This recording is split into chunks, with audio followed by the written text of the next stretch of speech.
হুজুর মহিলাদের মাহফিলে ও জালসা করা, মহিলাদের জালসা করা ठीक আছে कि नहीं? वहाबी गैर मुकल्लिद और सुन्नी सबकी निकाह पढ़ाने वाले मौलवी का क्या हुक्म, इसके पीछे नमाज होगी? औरत को दरगाह में जाना जायज है या नहीं, और औरत को बैयत होना चाहिए या नहीं, कुरान और हदीस से बताए। कुछ लोग कहते हैं कि मदीना में दुरूद व क़याम नहीं पढ़ता, सलाम व क़याम का जो मजाक उड़ाते हैं वहाबी देवबंदी लोग व गैर मुकल्लिद, उसका क्या हुक्म है? हाँ, मेरा बाबा माয়ের হুকুম ছাড়া বিয়ে করতে পারবে কি পারবে না? জানাজার নামাজের পর দোয়া করা যাবে কি যাবে না? আমার একটা কথা হলো, কবরস্থানে আমরা যখন মাইয়াতকে মাটি দিতে যাই, আমরা যখন মাইয়াতকে মাটি দিই তখন আমরা বলি মিনহা খালাকানাকুম ওয়া ফিহা নুইদুকুম ওয়া মিনহা নুখরিজুকুম তারাতান উখরা। কিন্তু এক শ্রেণীর মানুষ বিসমিল্লাহ বলে শুধু মাটি দেয়। সেই সম্পর্কে আপনি এই সমস্ত মুমিন মুমিনাতদেরকে অবগত করান। ঠিক আছে, জাযাকাল্লাহু খাইরান ফিদ দারাইন। খুব সুন্দর প্রশ্ন করেছেন ভাইজানের। প্রশ্ন হচ্ছেন যে আমরা মাটি দিতে যাই তো কিছু লোক শুধু বিসমিল্লাহির রহমানির রহিম পড়ে মাটি দেয়, আর যারা এখন বিসমিল্লাহির রহমানির রহিম বলে মাটি দেয় তারাও একজন মাটি দিতে গিয়ে এক দিন পূর্বে ওরাও পড়েছে মিনহা খলাকনাকুম ওয়া ফিহা নুইদুকুম। তো তাদের ইসলাম খুব দুর্বল, মাঝে মাঝে চেঞ্জ হয়, মানে নতুন নতুন ওদের মধ্যে মৌলবি আছে, নতুন নতুন ইসলাম ওদের চেঞ্জ হয়, মানে ওদের ইসলাম হচ্ছে মানুষের বানানো। তো মানুষের বানানো ইসলাম চেঞ্জ হয়, আল্লাহ রাসূলের বানানো ইসলাম কোনোদিন চেঞ্জ হয় না। যেটা 1000 বছর পূর্বে নিয়ম ছিল আজকেও সেটা নিয়ম আছে, যেটা 1400 বছর পূর্বে নিয়ম ছিল সেটা আজকেও নিয়ম আছে। কথা বুঝতে পেরেছে?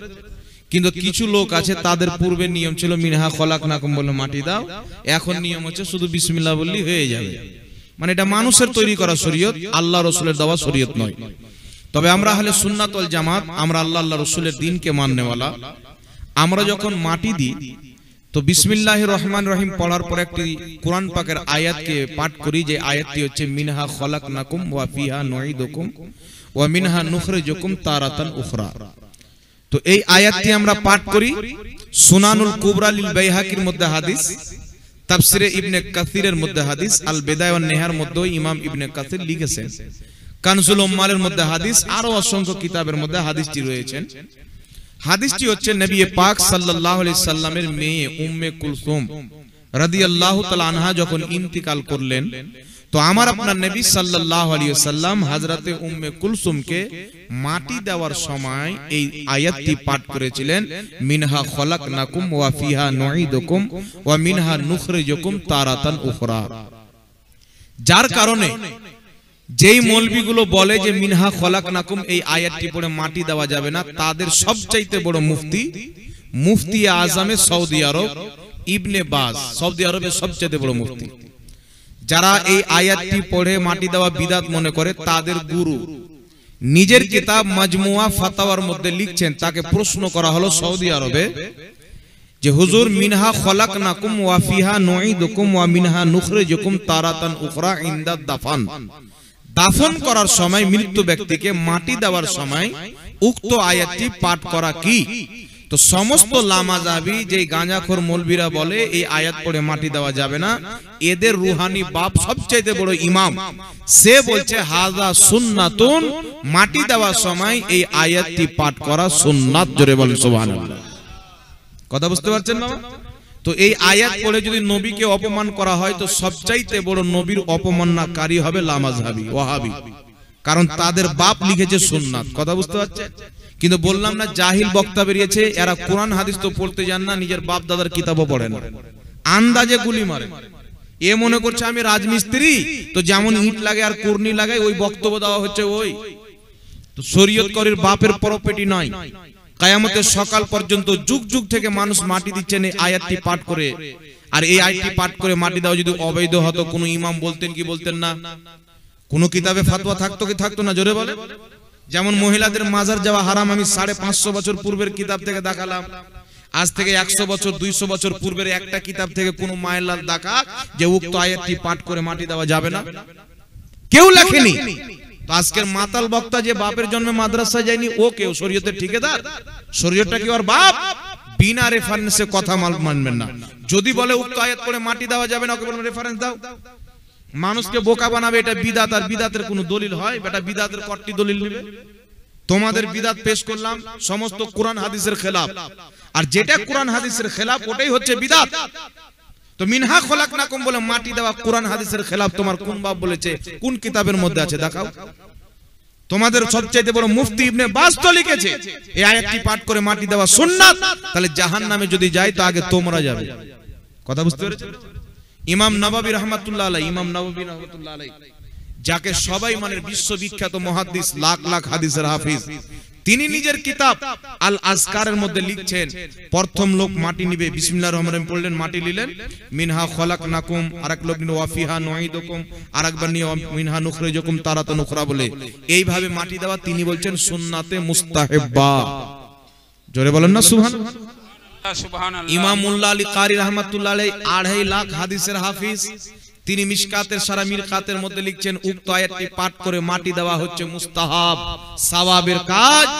আর আজকের মাতাল মৌলবি ওর পেটে যদি জিসিপি চালিয়ে দেন তো একটা হাদিস বের হবে না, খালি যুক্তি দেয়, যুক্তি ছাড়া আর কোনো কিছু নাই। আর এই রকম গাধাকে মানুষ বক্তা বানিয়েছে, এ জাতি হেদায়েত পাবে? জীবনে হেদায়েত পাবে না। তো এইরকম মানুষ বক্তা থেকে বেঁচে থাকবেন, হিফাজতে থাকবেন। মিনহা খলাকনাকুম বিসমিল্লাহির রহমানির রহিম পাঠ করবেন, তারপরে মিনহা খলাকনাকুম উক্ত আয়াতটি পাঠ করে মাটি দিবেন। নবী পাক সাল্লাল্লাহু আলাইহি সাল্লামের হাদিসের উপরে আমল হবে, ফলে আপনি সওয়াব পাবেন। এটাই হাদিসের ফতোয়া, এটাই হচ্ছে মুহাদ্দিসের ফতোয়া, এটাই হচ্ছে ফুকাহাদের ফতোয়া। আর যারা বলে মাটি দেওয়া যাবে না, আজকের 2 পাতা পড়নেওয়ালা ইহুদির মাল খানেওয়ালা ডুপ্লিকেট মৌলবীর ফতোয়া। এই ইহুদি মৌলবীকে তালাক দিতে হবে, মুহাদ্দিস এবং নবীর হাদিসের উপর আমল করতে হবে। কথা বুঝতে পেরেছেন বাবা? আল্লাহ পাক বুঝার তৌফিক দান করুন। হয়ে গেছে হযরত? না হয়নি, আরো কিছু জানার দরকার আছে। আপনার জানার জন্য আপনাকে এনেছি। এলাকাবাসীর মধ্যে একটা যে জানার দরকার আছে, স্বামী স্ত্রীর মধ্যে দাম্পত্য জীবনে কলহের জন্য তার স্ত্রী চলে গেল বাবার বাড়িতে, বাবাকে গিয়ে বলল বাবা আমি আর ওর সঙ্গে ঘর সংসার করব না, স্বামী কিন্তু ওকে তালাক দিচ্ছে না। একতরফা ভাবে ভারতীয় আইন মতে তালাকের কাজকে একতরফাভাবে সম্পূর্ণ করেছে, সেই মেয়েটার আবার অন্য জায়গাতে বিয়ে দিল। এবার বিয়ে পড়াতে কি কোনো শরীয়তি বাধা আছে? আপনি জনগণের উদ্দেশ্যে, মোমেনাতগণের উদ্দেশ্যে সেই প্রশ্নের উত্তরটা দেন। একজন ছেলে আর একজন মেয়ের বিয়ে হলো, ছেলে ডিভোর্স দেয়নি, তালাক দেয়নি, বসেন আপনি, তালাক দেয়নি, সেই মেয়ে সরকারি আইন মোতাবেক ছেলেকে ডিভোর্স দিয়ে অন্য কোথাও বিয়ে করে নিল। দেখেন ইসলামে মেয়েকে তালাক দেওয়ার কোনো অনুমতি নাই। ইসলামে তালাক দেওয়ার অধিকার স্বামী রাখে। তো যদি কোনো মহিলা 5 লাখ বার ডিভোর্স করে, স্বামী যতক্ষণ পর্যন্ত তার ডিভোর্সকে অ্যাকসেপ্ট করে তালাক না দিবে ততক্ষণ পর্যন্ত সে মহিলা যদি 50টা বিয়ে করে, ওর প্রথম স্বামী যেটা ছিল ওটারই সেই স্ত্রী থাকবে। বাকি যত বিয়ে করেছে সব নাজায়েজ এবং হারাম, সন্তান হলে অবৈধ হবে, সম্পর্ক সব জিনার খাতায় লিপ্ত হবে। কথা বুঝতে পেরেছেন?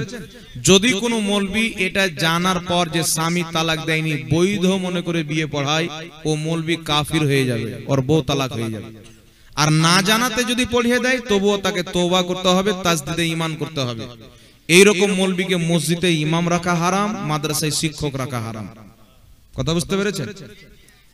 হ্যাঁ, আর কিছু আরো আছে। এক শ্রেণীর মানুষ কুরবানির সময়, একটা প্রশ্ন এসেছে, দাঁড়ান, আপনি হাড়বাড়ি করিয়েন না। এখানে একটা প্রশ্ন করা হয়েছে, বাবা अस्सलाम वालेकुम व रहमतुल्लाहि व बरकातहू। वालेकुम अस्सलाम व रहमतुल्लाहि व बरकातहू। औरत को दरगाह में जाना जायज है या नहीं, और औरत को बैत होना चाहिए या नहीं, कुरान और হাদিস से बताए। মহিলাদের মাজার শরীফ জিয়ারত করতে যাওয়া যাবে কি যাবে না, তারপরে মহিলাদের বেয়াত হওয়া যাবে কি যাবে না। পবিত্র কোরআন সূরাতুল মুমতাহিনা আয়াত নাম্বার 12। কিছু মহিলা রাসূলুল্লাহর হাতে বেয়াত গ্রহণ করতে আসলেন, তো আল্লাহ পাক বললেন হাবিব তোমার নিকটে যে মহিলারা মুরিদ হতে আসছে, বায়াত গ্রহণ করতে আসছে, তাদেরকে তুমি বায়াত করে নাও। পর্দার আড়াল থেকে নবী মহিলাদেরকে বায়াত করেছেন। সুতরাং মহিলাদেরও বায়াত হওয়া, মুরিদ হওয়া সুন্নাতে মুস্তাহাব। আর মহিলাদের মাজার যাওয়া, দেখেন পূর্বের জামানায় মহিলারাও কবর জিয়ারত করতে যেত, মাজার জিয়ারত করতে যেত। হাকিম আল মুস্তাদরাক আলা সাহিহাইনের মধ্যে হাদিস, মা ফাতিমা রাদিয়াল্লাহু তাআলা আনহা নিজের দাদা হযরতে আমিরে হামজা রাদিয়াল্লাহু তাআলা আনহুর কবর জিয়ারত করতে যেতেন। মা আয়েশা সিদ্দিকা রাদিয়াল্লাহু তাআলা আনহা কবর জিয়ারত করতে গিয়েছেন। তো মহিলাদের কবর জিয়ারত করা ওই জামানাতে জায়েজ ছিল। পরবর্তীতে রাসূল পাক সাল্লাল্লাহু আলাইহি সাল্লাম বলেছেন যে এই মহিলা যদি কোনো মহিলা কোনো কবর জিয়ারত করতে যাব, মাজার জিয়ারত করতে যাব বলে বাড়িতে বের হতে আরম্ভ করে, বের হয় তো আর কদম কদমে আল্লাহর লানাত বর্ষিত হয়। তার কারণে একটি কিতাব বুখারী শরীফের সারা উমদাতুল কারি, এই কিতাবের মধ্যে ইমাম বদরুদ্দিন আইনি রাহমাতুল্লাহ আলাইহি ফতোয়া দিয়েছেন যে মহিলাদের বর্তমান জামানায় মাজার জিয়ারত করতে যাওয়া হারাম।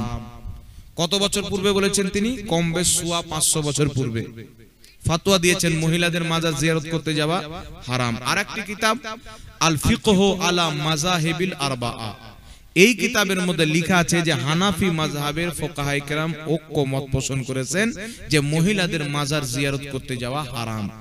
কথা বুঝতে পেরেছেন? তাই মা বোনেরা মাজার জিয়ারত করতে যেতে পাবে না, তাদেরকে মাজার নিয়ে যাওয়া যাবে না। পুরুষরা মাজার জিয়ারত করতে যাবে, তাদের জন্য মাজার জিয়ারত করা সুন্নাত। আর আল্লাহর নেক বান্দাদের কবরে গিয়ে তাদের ওসিলা দিয়ে যারা দোয়া চাইবে আল্লাহ তাদের দোয়া কবুল করে নেবে।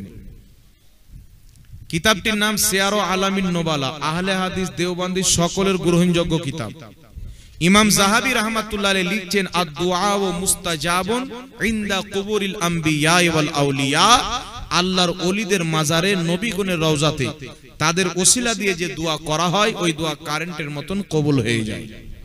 মুসান্নাফ ইবনে আবি শাইবার মধ্যে হাদিস, যে হাদিসকে আহলে হাদিসদের গুরু ইবনে কাসির সহি বলেছেন, যে হাদিসকে ইমাম ইবনে হাজার আসকালানি ফাতহুল বারির মধ্যে সহি বলেছেন। হাদিসটি কি হযরতে ওমর ফারুকের জামানায় বৃষ্টি বন্ধ হয়ে গেল, অনেক দোয়া করছেন, ইস্তিসকার নামাজ পড়ছেন, বৃষ্টি হচ্ছেন না। তখন তিনারা কি করলেন? নবী মুস্তাফার রওজাতে গেলেন, আল্লাহর নবীর রওজাতে গিয়ে নবী মুস্তাফার ওসিলা নিলেন, আল্লাহ পাক তাদেরকে বৃষ্টি দান করলেন। জোরে বলেন সুবহানাল্লাহ। তাফসীর ইবনে কাসিরের মধ্যে হাদিস, একজন সাহাবী নবীর ইন্তিকালের 3 দিন পর রাসূলুল্লাহর সঙ্গে সাক্ষাৎ করতে যাচ্ছেন। 3 দিন পর যখন সাক্ষাৎ করতে গেলেন, খবর পেলেন আল্লাহর নবী ইন্তিকাল করেছেন। তখন নবী রওজা মুবারকে পরিবেশ হলেন। নবী পাকের রওজাতে পরিবেশ করে বলছেন, ইয়া রাসূলুল্লাহ, আমি গুনার কাজ করেছি, জুলুম করেছি, আমার যতক্ষণ পর্যন্ত ক্ষমা না করা হবে আমি আপনার রওজা থেকে যাব না। নবী পাক সাল্লাল্লাহু আলাইহি ওয়াসাল্লামের রওজার মাটি নিচ্ছেন, মাথায় ঢালছেন, বারবার বলছেন, হুজুর আমার মাগফিরাত না করা হলে আমি যাব না। হযরতে আলী রাদিয়াল্লাহু তাআলা আনহু বলছেন, ফানুদিয়া মিনাল কবরি আন্নাহু কাদ গুফিরা লাকা, নবী পাক সাল্লাল্লাহু আলাইহি ওয়াসাল্লামের কবরের ভিতর থেকে আওয়াজ আসলো, আমার সাহাবী যাও, আল্লাহ তোমাকে ক্ষমা করে দিয়েছে। তো ইন্তিকালের পরেও সাহাবায়ে কেরাম নবী মুস্তাফার রওজা জিয়ারত করতে, তিনার ওসিলা দিয়ে বৃষ্টি চাইতে, আরো কিছু চাইতে, গুনাহের ক্ষমা চাইতে তিনারা গিয়েছেন। আরেকটা হাদিস, আচ্ছা, ইমাম ইবনে হিব্বান রাহমাতুল্লাহ আলাইহি, যিনি হাদিসের কিতাব লিখেছেন সহিহ ইবনে হিব্বান, তিনি একটি কিতাব লিখেছেন, কিতাবটির নাম হলো আস-সিকাত। সেই কিতাবের মধ্যে লিখেছেন যে হযরতে রাজা আলী নবী বংশের লোক, বলছেন তিনার রওজাতে যারাই দোয়া করে তাদেরই দোয়া কবুল হয়ে যায়। তারপরে সিয়ারু আলামিন নুবালার মধ্যে ইমাম যাহাবী আরেকটি ওয়াকিয়া নকল করেছেন। সামারকান্দ, যেটা এখন কাজাকিস্তানে সামারকান্দ, যেখানে ইমাম বুখারীর মাজার, বৃষ্টি বন্ধ হয়ে গেল, যুগ যুগ থেকে তারা দোয়া করছেন, বহু দিন থেকে ইস্তিসকার নামাজ পড়ছেন না, দোয়া কবুল হচ্ছে না, নামাজ কবুল হচ্ছে, বৃষ্টি হচ্ছে না। একজন নেক ব্যক্তিকে স্বপ্নতে দেখানো হলো যে তোমরা ইমাম বুখারীর মাজারে গিয়ে দোয়া করো, আল্লাহ তোমাদেরকে বৃষ্টি দান করবে। তখন ইসলামের খলিফা হতো, কাজী হতো, সকালে উঠে কাজীকে গিয়ে বলেছেন, আমি এরকম স্বপ্ন দেখেছি যে ইমাম বুখারীর মাজারে গিয়ে দোয়া করলে বৃষ্টি হবে। কাজী বললেন, ভালো স্বপ্ন দেখেছো। তারা ইমাম বুখারীর মাজারে গেলেন, দোয়া করলেন, ইমাম বুখারীর ওসিলায় আল্লাহ তুমি বৃষ্টি দান করো, আর ইমাম বুখারীর ওসিলাতে আমাদের দোয়া কবুল করো। এত সুন্দর আল্লাহ বৃষ্টি দান করলেন, কয়েকদিন পর্যন্ত তারা ইমাম বুখারীর মাজার থেকে বের হতে পারলেন না। জোরে বলেন সুবহানাল্লাহ। ইমাম শাফি রাহমাতুল্লাহ আলাইহি বলছেন, যেটাকে ইমাম ইবনে আবেদিন শামী ফাতাওয়া শামীর মধ্যে লিখেছেন, ইমাম শাফি রাহমাতুল্লাহ আলাইহি বলছেন, যেই ইমাম শাফি মুজতাহিদে মুতলাক, বহুত বড় ফকিহ, লাখ লাখ হাদিসের হাফিজ, তিনি বলছেন, আমি যখনই কোনো মুসিবতে ফাঁসতাম ইমামে আজম আবু হানিফার মাজারে যেতাম, তার মাজারে গিয়ে দোয়া করতাম, আল্লাহ তার বরকতে তার ওসিলাতে আমার মুসিবত দূর করে দিত। জোরে বল সুবহানাল্লাহ। তো এটা নবী মুস্তাফার জামানা থেকে সাহাবার যুগ থেকে চলে আসছেন। নবীগণ ওলিগণ যদি দুনিয়াতে থাকে তবুও তাদের ওসিলা দিয়ে দোয়া করলে আল্লাহ কবুল করে। তারা যদি কবরে থাকে তাদের কবরের ধারে গিয়ে তাদের ওসিলা দিয়ে দোয়া করলো আল্লাহ কবুল করে নেয়। যারা বলে ওলিদের ওসিলা নবীদের ওসিলা চলবে না, আমি চ্যালেঞ্জ করছি তাদের কাছে কোনো দলিল নাই। তারা মিথ্যা নিজের বাপের বাড়িতে তৈরি করা ধর্ম প্রচার করে, আর তৈরি করা ধর্মকে তালাক দিতে হবে। সাহাবায়ে কেরামের নবী মুস্তাফার ধর্মকে কলিজাতে লাগাতে হবে। জোরে বল সুবহানাল্লাহ। এই জন্য পুরুষরা মাজার জিয়ারত করতে যাবে, সেখানে গিয়ে তাদের ওসিলা দিয়ে দোয়া করবে, তবে চুম্মা চাটি করবেন না, সাজদা করবেন না। বুঝতে পেরেছেন? মহিলাদের মাজার জিয়ারত করতে যাওয়া জায়েজ নাই। ঈদে মিলাদুন নবী, দেখেন ঈদ মানে হচ্ছে খুশি। একটা হচ্ছে ঈদে শরঈ আর একটা হচ্ছে ঈদে ইস্তেলাহি। কথা বুঝতে পেরেছেন? পারিভাষিক ঈদ। তো আমরা ঈদ মিলাদুন নবীকে শরঈ ঈদ মানি না, পারিভাষিক ঈদ বলি। আনন্দ খুশি।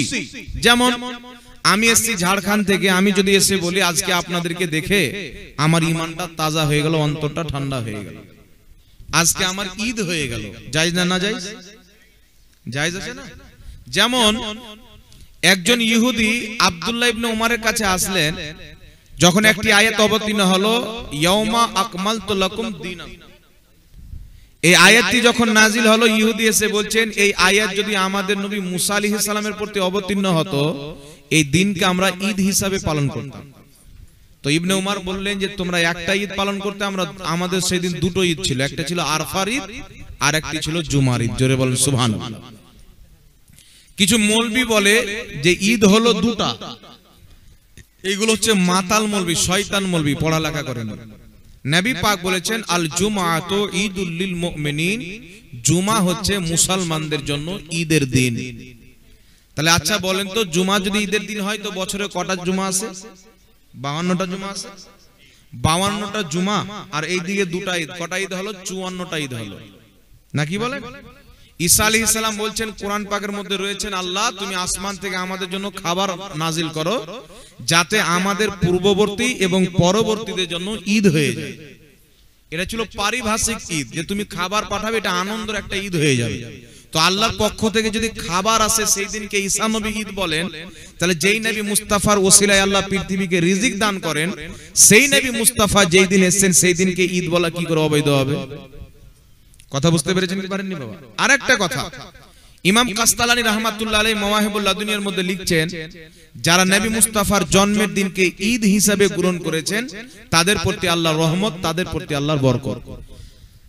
আরেকটি কথা হচ্ছে, জুমার দিন ঈদ কেন হলো? ইবনে মাজাতে হাদিস আর অন্যান্য কিতাবের মধ্যে রয়েছে, রাসূল পাক বলছেন জুমা হচ্ছে সমস্ত দিনের সরদার, সাইয়্যিদুল আইয়াম। আর জুমার দিন মুসলমানদের জন্য ঈদের দিন। আর জুমার দিন ঈদের দিন হওয়ার কারণ নবী পাক একটা বয়ান করেছেন, ফিহি খুলিকা আদম, এই দিনে আদম আলাইহিস সালামকে সৃষ্টি করা হয়েছিল। তো যেই দিন আদম আলাইহিস সালামকে সৃষ্টি করা হয়েছেন, আদমের সৃষ্টির কারণে জুমার দিনকে আল্লাহ ঈদ বানিয়ে দিয়েছেন। তো যেই দিন আদমেরও নবী মুহাম্মদ রাসূলুল্লাহকে আল্লাহ দুনিয়াতে পাঠাচ্ছেন, সেই দিন চাইতে বড় ঈদ আর কি হতে পারে? বুখারীর মধ্যে হাদিস, হাকিম আল মুস্তাদরাকের মধ্যে হাদিস, সাহাবায়ে কেরাম বলেন যেই দিন নবী মক্কা থেকে মদিনা আসেন, মদিনাতে তার চাইতে বেশি আনন্দের দিন কোনোদিন হয়নি। হাজারো ঈদ গিয়েছেন, জুমার দিন গিয়েছেন, কিন্তু বলছে জুমার আনন্দ, কুরবানির ঈদের আনন্দ, ঈদুল ফিতরের আনন্দ, সমস্ত আনন্দের চাইতে বেশি নবী মক্কা থেকে মদিনা এসেছেন, ওই দিন ছিল সবচাইতে বেশি আনন্দের দিন, খুশির দিন। জোরে বলেন সুবহানাল্লাহ। তো যেই দিন নবী মক্কা থেকে মদিনা এসেছেন সেই দিন ঈদের চাইতেও বেশি খুশির দিন সাহাবায়ে কেরামের নিকটে। তো যেই দিন মুস্তাফা দুনিয়াতে এসেছেন উম্মতের জন্য, সেই দিন হচ্ছে সর্বশ্রেষ্ঠ দিন।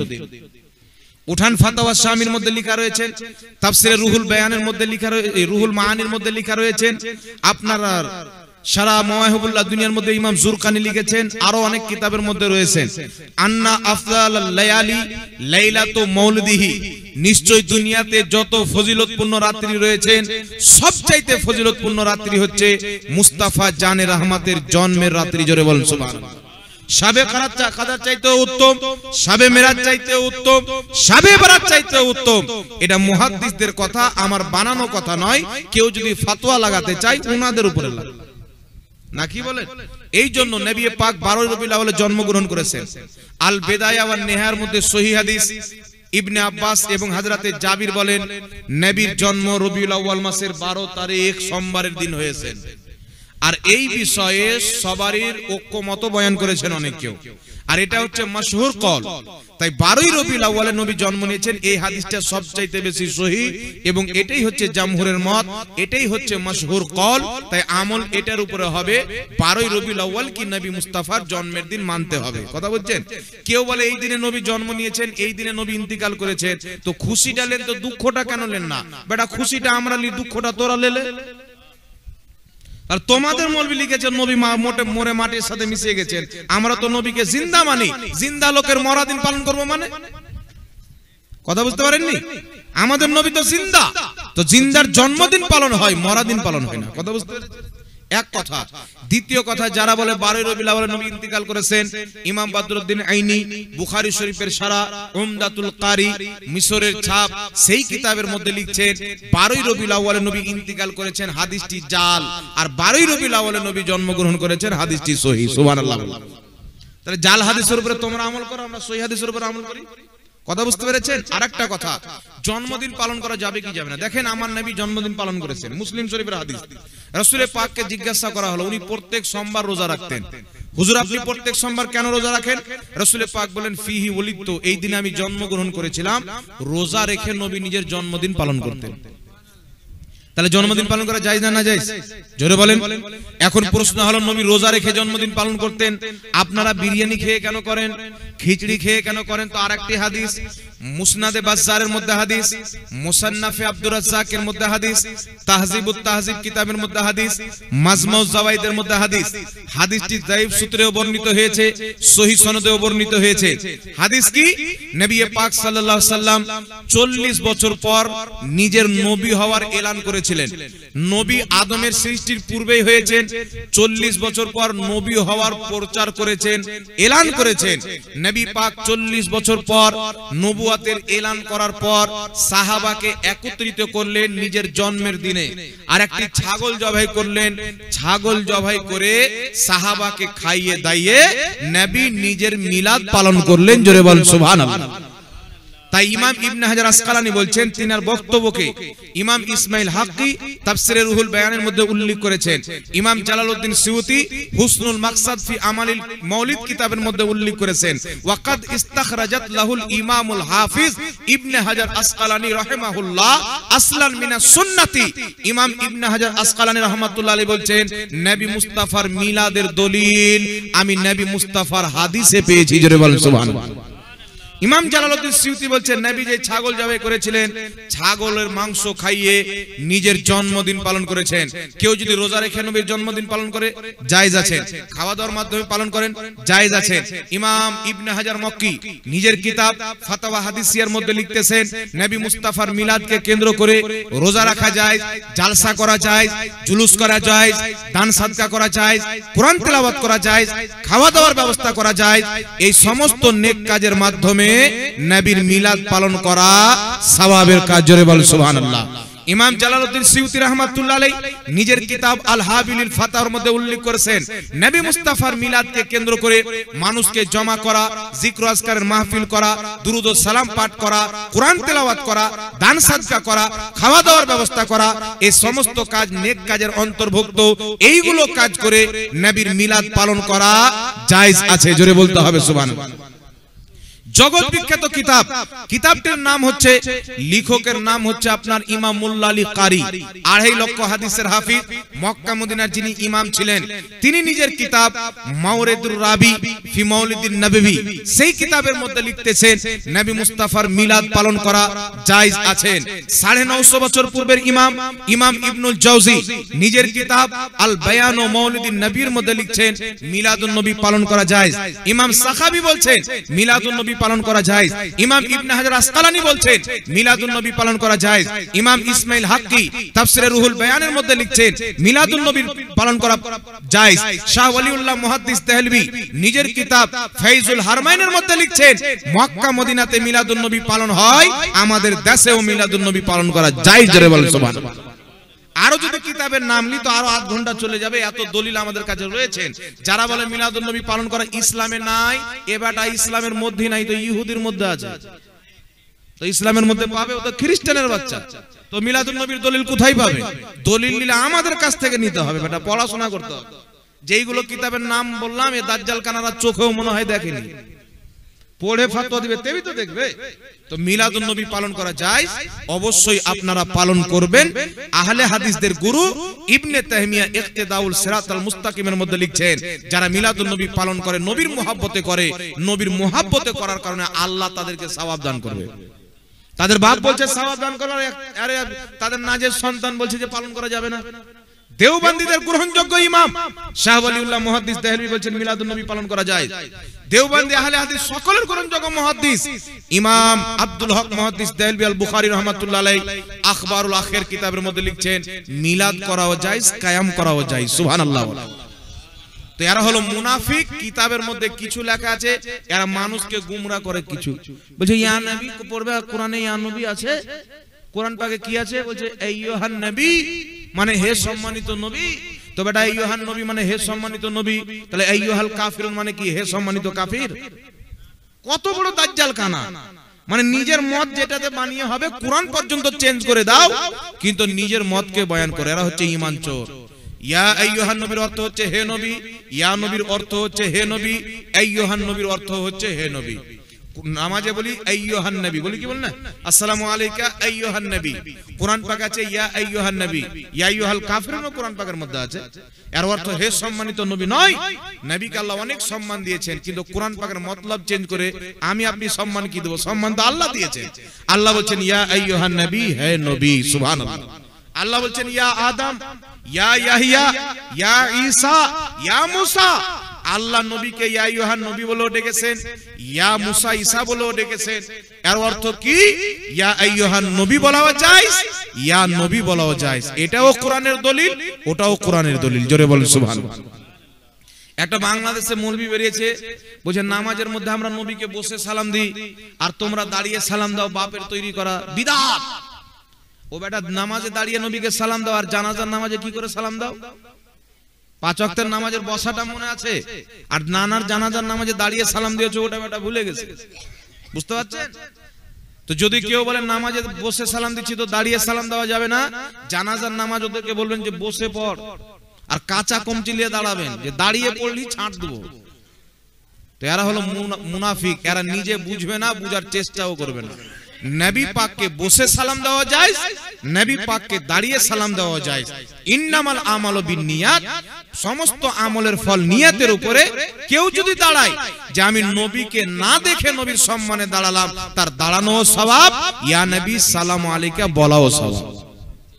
শরফে মুস্তাফার মধ্যে হাদিস জিবরিল আমিন আসলেন, আসার পরে বলছেন ইয়া মুহাম্মদ আলাইকা সালাম। তো আগে ইয়া নবী বলে ইয়া মুহাম্মদ বলে সালাম দেওয়া যদি বিদআত হয়, ওয়াহাবি মায়ের দুধ যদি পান করে থাকে জিবরিল আমিনকে বিদআতি বলো। আমার নবী বললেন না জিবরিল তুমি ভুল করেছো, নবী বলছেন ওয়া আলাইকুমুস সালাম। নবী উত্তর দিয়ে সমর্থন করে নিজের সুন্নাত বানিয়ে নিলেন। কিয়ামত পর্যন্ত ইয়া নবী পরে সালাম, ইয়া হাবিব পরে সালাম, ইয়া মুহাম্মদ পরে সালাম। এটা নবীরও সুন্নাত, জিবরিল আলাইহিস সালামেরও সুন্নাত। জোরে বলেন সুবহানাল্লাহ। বিদআত বলতে বলতে মৌলবি যদি কবরে চলে যায় তবুও বিদআত হবে না, কারণ জিবরিল সালাম দিয়েছেন, নবী সমর্থন করেছেন। আর নবী যেটাকে সমর্থন করেছেন, জিবরিল আলাইহিস সালাম যেইভাবে সালাম দিয়েছেন, মৌলবি বিদআত বলে জাহান্নামে চলে যাবে, ওর বউ তালাক হয়ে বাচ্চা হারামজাদা হয়ে যাবে, কিন্তু আমলটা নাজায়েজ হবে না। কথা বুঝতে পারছেন? আল্লাহ বুঝার তৌফিক দান করুন। वहाबी गैर मुकल्लिद और सुन्नी सबकी निकाह पढ़ाने वाले मौलवी का क्या हुक्म, इसके पीछे नमाज होगी? যেই ব্যক্তি সকলের বিবাহ পড়ায় তার পিছনে নামাজ হবে না। ও মৌলবি হচ্ছে সুলহাকুল্লি। সুলহাকুল্লি মানে সবাই ঠিক। আমার নবী বলছেন 72 ফিরকা জাহান্নামী, একটি ফিরকা জান্নাতি। আচ্ছা বলেন, যারা নবীকে এইভাবে বলেছেন ওর সাথে বিয়ে পড়ানো যাবে? এখানে আপনারা আমাকে বক্তা হিসেবে ডেকেছেন, আমি যদি আপনাদের বাপ তুলে গালি দিয়ে দিই, কে ডাকলো না ডাকলো কোথায় থেকে এসেছেন দেখবে না, মার শালাকে ধর শালাকে, না কি বলেন, বলবে কিনা? তো আপনাকে গালি দিলে এরকম, আর যে নবীর জ্ঞানকে শয়তানের জ্ঞান চাইতে কম বলেছে, যে নবীর নাম বাদ দিয়ে আশরাফ আলীর নামের কলমা পড়েছে, যে নবীর স্মরণকে জেনার চাইতে খারাপ বলেছে, গরু ছাগলের চাইতে খারাপ বলেছে, নবীকে মরে মাটির সাথে মিশিয়ে যাওয়া বলেছে, এই রকম নাপাক দলের লোকের সাথে যেই মৌলবি বিবাহ পড়াবে ওদেরকে সহি মনে করবে, ওই মৌলবিও হচ্ছে নাপাক দলের লোক, আর পিছনে নামাজ হবে। কথা বুঝতে পেরেছেন? আসসালামু আলাইকুম। ওয়ালাইকুম আসসালাম। মৃত্যু ব্যক্তির নামে এটা কি আছে? হ্যাঁ, কাকে দেয়? দেখেন, মৃত্যু ব্যক্তির নামে যেটা ইসালে সাওয়াবের খানা হয়, যেমন বিয়েতে মানুষ আসে দাওয়াতে, তাদেরকে কাপড় চোপড় দেওয়া হয়, তো মৃত্যু ব্যক্তির খানাকেও যদি আপনি বিয়ের মতন বানিয়ে নেন তাহলে এটা হবে নাজায়েজ। কথা বুঝতে পেরেছেন? কোনো কাপড় দেওয়া যাবে না, কোনো তোফা দেওয়াও যাবে না, কোনো তোফা লেওয়াও যাবে না। এটা ইসালে সাওয়াবের খাবার। সব আগে গরিবদেরকে খুঁজবেন, ইয়াতিম মিসকিনদেরকে খুঁজবেন, তাদেরকে খোঁজার পর আমিরদেরকে খুঁজবেন, তাহলে গরিবকেও খাওয়ানো যায়, ধনীকেও খাওয়ানো যায়। আর গরিবকে বাদ দিয়ে ধনীকে খাওয়ালেন, আপনি ইয়াতিমের হক মারলেন। কথা বুঝতে পেরেছেন? তাকে গরিব গারবাকে খুঁজবেন। এটা আপনার আব্বার বিয়ে নয় যে আপনি কাপড় বন্টন করেন, সোনার চেন কিনে দেন, এগুলো সব ফালতু। এইভাবে যেই ব্যক্তি বিয়ের মতন আনন্দের ভোজ বানিয়ে নিবে, তখন এটা নাজায়েজ হয়ে যাবে, আর জায়েজ থাকবে না। কথা বুঝতে পেরেছেন? এইগুলো থেকে বাঁচবেন। ইসালে সাওয়াবের খানা ইসালে সাওয়াবের মতন করবেন। হুজুর, মহিলাদের মাহফিলে ও জালসা করা কি আছে? মহিলাদের জালসা করা ঠিক আছে কিনা দেখেন। বড় বড় মৌলবীরা মহিলাদের জালসা করাচ্ছে এখন। আমি যদি বলি জায়েজ নাই, তো মৌলবী সাহেব বলবে যে কি জানে জাহাঙ্গীর, ও তো মুন্সি, মানে হক কথা বলে দিলে সবাই বলবে। কিন্তু মশলা যেটা আমি সেটা বলবো বাবা, বর্তমানে যেই সিস্টেমে মহিলাদের জালসা হয়, যদি ওই মহিলাদের মাহফিলে একটা পুরুষ থাকে, ওই মহিলার জালসা করা হারাম। কথা বুঝতে পারছেন? পুরুষ থাকে কি থাকে না, ভলেন্টিয়ার হিসেবে থাকে কি থাকে না, তো এইরকম যদি জালসা হয় তো জালসা জায়েজ নাই। একজন ইমামকে জিজ্ঞাসা করা হলো, হুজুর, কোন পুরুষের কাজ কি কোনো মহিলা পড়তে পাবে? তো তিনি উত্তরে বললেন যে পড়নে ওয়ালি রাবিয়া বাসরি থাকে আল্লাহর ওয়ালিয়া বান্দি, আর পড়ানে ওয়ালা বায়াজিদ বুস্তামি থাকে আল্লাহর ওলি, আর কাবা ঘরের মধ্যে যদি পড়াই তবুও হারাম। বুঝতে পেরেছেন? কে পড়ান? अच्छा, उसको समझाइए, सुनिए, उसको समझाएंगे। हाँ, बच्ची अगर नाबालिग है, पढ़ने के लिए आते हैं, उसको पढ़ाना चाहिए, है कि नहीं? वो तो बालिग हो जाने के बाद की बात कर रहे हैं ना। তো মহিলাদের যে সিস্টেমে এখন জালসা হয়, যদি এইরকম পর্দাতে করতে পারে যে তার আওয়াজ বাইরে যাবে না, কোনো পরপুরুষের কানে যাবে না, কোনো পুরুষ ওখানে থাকবে না, ভলেন্টিয়ারও মহিলা, বক্তাও মহিলা, শ্রোতাও মহিলা, কোনো পুরুষের নাম নিচ্ছ নাই, তাহলে এই সিস্টেমে যদি কেউ করাতে পারে, তাহলে মহিলাদের বক্তব্য শুনবে জায়েজ আছে। কথা বুঝতে পেরেছেন? আর ওখানে গায়ের মাহরুমের যদি দাখলা হয়ে যায় তাহলে ওটা নাজায়েজ হয়ে যাবে। বুঝতে পেরেছেন? এখানে একটা প্রশ্ন করা হয়েছে, कुछ लोग कहते हैं कि मदीना में दुरूद व क़याम नहीं पढ़ता, सलाम व क़याम का जो मजाक उड़ाते हैं वहाबी देवबंदी लोग व गैर मुक़ल्लिद, उसका क्या हुक्म है? যে বলে মদিনাতে কিয়াম নাই আর 14 গোষ্ঠী মূর্খ। যেই মৌলবি স্টেজে বলে যে মদিনাতে কিয়াম নাই, কিয়াম করা হারাম, ও বেটা ও নবীর দরবারে গিয়ে দাঁড়িয়ে সালাম দেয়। আর দাঁড়িয়ে সালাম দেওয়া কি কিয়াম বলে? কথা বুঝতে পেরেছেন? নবীর রওজার গেটে যে ফুটো ফুটো 3টা জালি আছে, ওখানে গিয়ে যে বেটা বলে দাঁড়িয়ে সালাম দেওয়া বিদআত, ওর বাপ গেল ওখানে দাঁড়িয়ে সালাম দেয়। যদি বসে তো কাঁচা কমচি নিয়ে পাছে দাগ ফেলে দিলে। কথা বুঝতে পারছেন? তো এরা হচ্ছে শয়তান। ভারতে বলছে হারাম, আর নবীর রওজাতে গিয়ে দাঁড়িয়ে সালাম দিচ্ছে। তো যেটা ওখানে দাঁড়িয়ে দেওয়া যায়, এখানেও দাঁড়িয়ে দেওয়া যায়। কথা বুঝছেন? সাহাবা নবীর সম্মানে দাঁড়াতেন, আবু দাউদের হাদিস, মিশকাত শরীফের হাদিস। তাই আমরা নবী মুস্তাফার সম্মানে না দেখে দাঁড়াই। তো সাহাবা দেখে দাঁড়াতেন, আমরা না দেখে দাঁড়াই। ইমাম কাজী আয়াজ শেফা শরীফের মধ্যে লিখেছেন, সাহাবা যেইভাবে নবীকে দেখে সম্মান করেছেন, ওইভাবে নবীকে না দেখে সম্মান করা জায়েজ আছে। বলুন সুবহানাল্লাহ। ইমাম আব্দুল হক মুহাদ্দিস দেহলভী রাহমাতুল্লাহ আলাইহি নিজের কিতাব আখবারুল আখিরের মধ্যে লিখেছেন, কিয়াম করা জায়েজ, সওয়াবের কাজ। কিয়াম করা সওয়াব, দাঁড়িয়ে ইয়া নবী সালাম আলাইকা পাঠ করা সওয়াব। ইমাম হালবি রাহমাতুল্লাহ আলাইহি সিরাতে হালবিয়া বেইরুত লেবাননের ছাপ, সেই কিতাবের মধ্যে লিখছেন কায়াম করা হচ্ছে মুস্তাহাব। যারা দাঁড়িয়ে নবীকে সালাত ও সালাম জানাবে, আল্লাহ তাবারাক ওয়া তাআলা সালাত ও সালামেরও সওয়াব দিবে, নবীর সম্মানে দাঁড়ানো মুস্তাহাব এটারও সওয়াব দিবে, বলেন সুবহানাল্লাহ।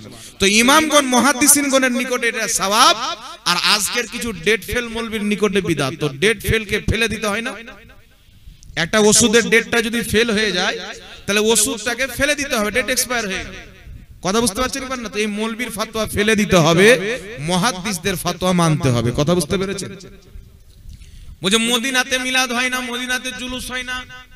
ওই যে একটা নাম বললাম, মৌলবী রাজমিস্ত্রি, এ গেছে উমরা করতে 12 রবিউল আউয়াল মাসে, তো ভিডিও করছে যে মদিনাতে মিলাদ বলতে কোনো জিনিস নাই।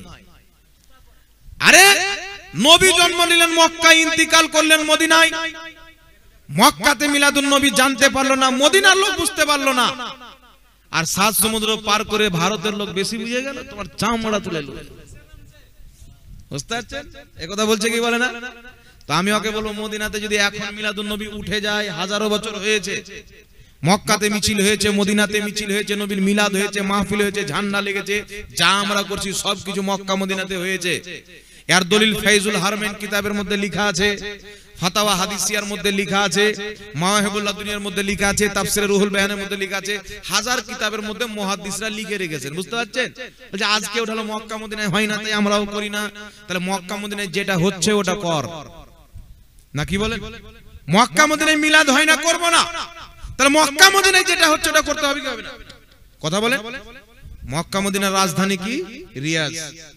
রিয়াজের মাটিতে যখন সিনেমা হল উদ্বোধন করবে, সালমান খান আর শিল্পা শেট্টি ভারতের নায়ক এবং নায়িকাকে ডাকলো, হাফ প্যান্ট পরিয়ে চাড্ডি পরিয়ে দুইজনকে ডান্স করালো, সৌদি আরবের মহিলা টহিলা সবাই নাচলো।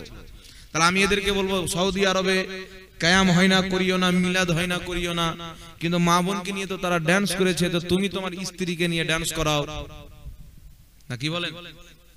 ওর যুক্তির অনুযায়ী আমি যুক্তি দিচ্ছি। বাবা মিলাদ কিয়াম হয় না, করব না, তো ডান্স করেছে মহিলাদেরকে নিয়ে, তুমি তোমার স্ত্রীকে ডান্স করাও। রাজমিস্ত্রি বলবি আমরা একবার গান দিয়ে দেবো, পরে তওবা করে দেখি তোমার স্ত্রী কেমন ডান্স করে, তোমার শাশুড়িকেও ডান্স করাও, নাকি বলেন? তো এরকম জাহিল থেকে ঈমানকে বাঁচাবেন। দলিল সৌদি আরব নয়, দলিল হচ্ছে নবী মুস্তাফার শরীয়ত।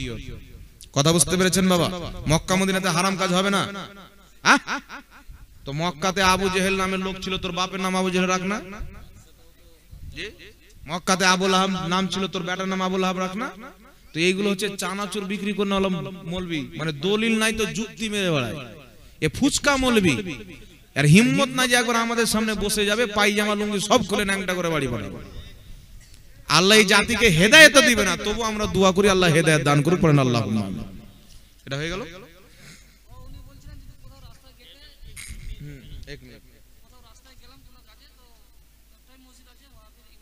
কোন রাস্তাতে কাজে কামে গেলেন, একটা মসজিদ যেখানে ইমাম ওয়াহাবি, আজান হয়ে গেল, নামাজ পড়বো কি পড়বো না? আপনি একা করের বাড়িতে গিয়ে বা জামাত শেষ হওয়ার পরে গিয়ে একা নামাজ পড়বেন, আল্লাহ জামাতের সওয়াব দিয়ে দিবে।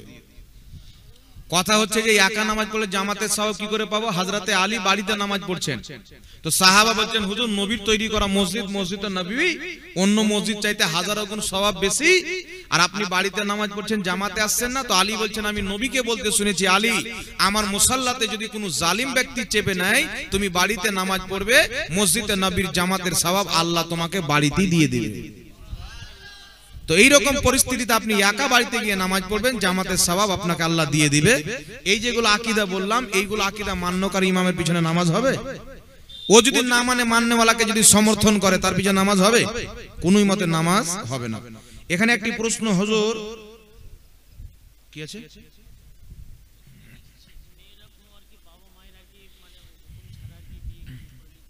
হ্যাঁ, মেয়েরা বাবা মায়ের হুকুম ছাড়া বিয়ে করতে পারবে কি পারবে না? একটি হাদিস আছে, যেই মেয়ে অভিভাবকের হুকুম ছাড়া বা অভিভাবক ছাড়া বিয়ে করলো, ওর বিয়ে হচ্ছে বাতিল বাতিল বাতিল। তো এই হাদিসকে নিয়ে ওরা কি করলো? মোমবাতি জ্বালিয়ে দিল, মানে বাতিলের হাদিস পেল, মোমবাতি জ্বালিয়ে দিল, কি যে বিয়ে বাতিল, বাপ বললি হয়ে যাবে।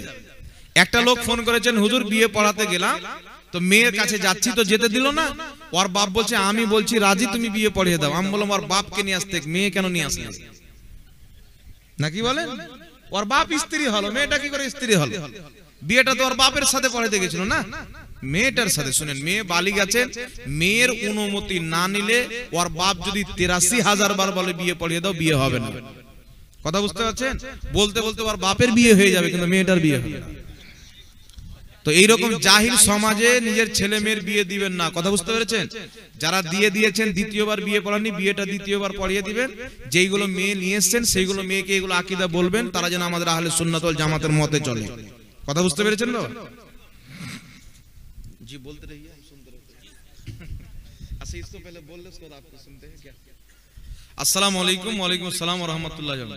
জুতা পরে জানাজার নামাজ পড়া যাবে কি যাবে না? কিছু লোক আছে হাদিস বলছে নবী জুতা পরে নামাজ পড়েছেন, তো নবীর জুতা আর তোর জুতা এক দাজ্জাল কানা? নবী আরশে আযামে যাচ্ছেন, তো জুতা খুলতে আল্লাহ বলছেন না? মেহবুব জুতা পরেই চলে এসো। আর তুমি নবীর জুতা কেউ পেলে চুমুন দিয়ে দিয়ে জুতা ক্ষয় করে দিবে। আর তোমার জুতা যদি করের বাড়িতে রেখে চলে যাও তো আগুনে জ্বালিয়ে দিবে। কোন মানুষের জুতা আছে? নবী জুতা পরে পড়েছিলেন, তো আমরাও জুতা পরে। নবীর জুতা আমাদের জুতা এক? এই জোরে বলেন। নবী রাস্তাতে হাঁটেন, তো নবীর জুতা চুমুন দেওয়ার জন্য রাস্তার জমিনের বালি কাকির কলকল কলকল করে। আর তুমি রাস্তা দিয়ে হাঁটো তো জমিন বলে আল্লাহ ফেড়ে দাও, একে ধ্বংস করে দেবো। তাহলে ওর জুতো নবীর জুতা এক হবে? তো এরা অল্প বিদ্যা ভয়ঙ্করী বাবা। নবীর জুতো আলাদা মর্যাদা, আমাদের মাথার তাজ। रखने को मिल जाए गर लानैने पाके हुजूर सर में फिर कहेंगे कि ताजदार हम भी है। तो रसूल पाकेर জুতো মুবারক আমাদের মাথার তাজ, আমাদের জুতো উনার জুতো আসমান জমিন তফাত। তাই জুতো পরে জানাজার নামাজ পড়াটা একটু বেয়াদবি, আদবের খেলাফ, পড়বেন না। আর কবরস্থানে জুতা পরে তো ঢুকেই জায়েজ নাই। তারপরে লিখা আছে, এটা কি আছে? জানাজার নামাজের পর দোয়া করা যাবে কি যাবে না? আচ্ছা, দোয়া করলে কেন ব্যথা হলো বাবা? আমরা এতদিন শুনতাম ভালো কাজে শয়তান কষ্ট পায়, কিন্তু এখন কিছু মৌলবি কষ্ট পাচ্ছে। বললাম না, শয়তান খেলাফত দিয়ে দিয়েছে। জানাজার নামাজের পরে দোয়া করা সুন্নাতে সাহাবা। সুনানুল কুবরা লিল বাইহাকি হাদিস শরীফের কিতাব, সেই কিতাবের জানাজার অধ্যায়ের মধ্যে হাদিস, হযরত আলী যখন জানাজার নামাজ পড়তেন, সালাম ফিরানোর পর মৃত্যু ব্যক্তির কাছে গিয়ে দোয়া করতেন। হযরতে আবু হুরায়রা রাদিয়াল্লাহু তাআলা আনহু জানাজার নামাজ পড়ালেন। জানাজার নামাজ পড়ানোর পরে মৃত্যু ব্যক্তির জন্য দোয়া করলেন, আল্লাহ তাকে কবর আযাব থেকে হেফাজত করো। সুনানুল কুবরা লিল বাইহাকির মধ্যে হাদিস, যে হাদিসকে ইমাম হাইসামি রাহমাতুল্লাহ আলাইহি মাজমাউ যাওয়াইদে উল্লেখ করে সহিহ বলেছেন। রাসূল পাক বলেছেন, যেখানে মুসলমান দলবদ্ধভাবে সবাই মিলে হাত তুলে দোয়া করে, একজন দোয়া করবে, বাকি সবাই আমিন বলবে, আল্লাহ পাকের প্রতি ওয়াজিব হয়ে যাবে তারা যা চাইছে তা দেওয়া। তাই জানাজার নামাজের পর, ফরজ নামাজের পর, জালসা জুলুসে, মাহফিলে, দোকানে, বাড়িতে সম্মিলিতভাবে দোয়া করা, হাত তুলে একজন দোয়া করবে, বাকি সবাই আমিন বলবে, এটা আমার নবীর শরীয়তে জায়েজ। গুদড় মুন্সি মৌলবীদের বানানো শরীয়তে বিদআত হতে পারে। তো মৌলবীদের বানানো শরীয়তকে তালাক দিতে হবে, নবীর শরীয়তে চলতে হবে, তবেই আল্লাহ জান্নাত দান করবে। জি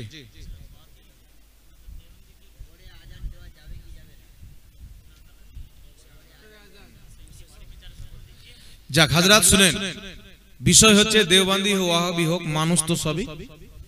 ওয়াদাকে যেটা ভুল বুঝেছেন তারা হয়তো বুঝেছেন। এই যে এইগুলো আকীদা বললাম, এই আকীদাগুলো তাদের সামনে বলবেন। যারা হয়তো তাদের মেয়ে নিয়েছেন বা মেয়ে দিয়েছেন, জামাইকে বলবেন, মেয়েকে বলবেন যে এইগুলো তোমাদের আকীদা। যদি বলে না মৌলবি হয়তো মিথ্যা বলেছেন, তাহলে আমাদের সাথে যোগাযোগ করবেন, হযরত আছে যোগাযোগ করবেন। মাদ্রাসায় তো কিতাব থাকবে, না থাকলে আমি কিতাব পাঠিয়ে দেবো, অসুবিধা নেই। ফটো তুলে দেখাবেন, এইগুলো কিতাব তাদেরকে দেখাবেন। তারা দেখে যদি সমর্থন করে, কেউ যদি সমর্থন করে, তাহলে তার সঙ্গে চলাফেরা করা যাবে না। আর যদি ভুল বলে, ভুলকে ভুল বলতে হবে কি হবে না? নবীর তওহীন করেছে, তাকে যদি ভুল বলে তাহলে বলতে হবে তাদের তৈরি করা দলকে ছেড়ে দিতে হবে, ইসলামকে মেনে চলো। কথা বুঝতে পেরেছেন কি পারেন না বাবা? আর নিজের ছেলে মেয়ের আপনি বিয়ে দিবেন তো দেখে শুনে বিয়ে দিয়েন, এমন জায়গাতে বিয়ে দিয়েন না যে আপনার মেয়ে, আপনার মেয়ের নাসল পর্যন্ত জাহান্নামী হয়ে যাবে। আহলে সুন্নাত ওয়াল জামাতের আমরা মানুষ, একটি দল জান্নাতি। আল্লাহ বলেন, লা ইয়াস্তাবি আসহাবুন নারি ওয়া আসহাবুল জান্নাহ, জান্নাতি জাহান্নামী কোনোদিন সমান হতে পারে না। বিয়ে দিতে গেলে দেখে যে আমার কোটিপতি, আমার যার সাথে বিয়ে দেবো তার বাবা কোটিপতি আছে কিনা, তো এটাও দেখিলেন যে আমরা ইমানদার, এর ইমানটা আছে কিনা। কথা বুঝতে পেরেছেন বাবা? এই দেখে শুনে বিয়েটা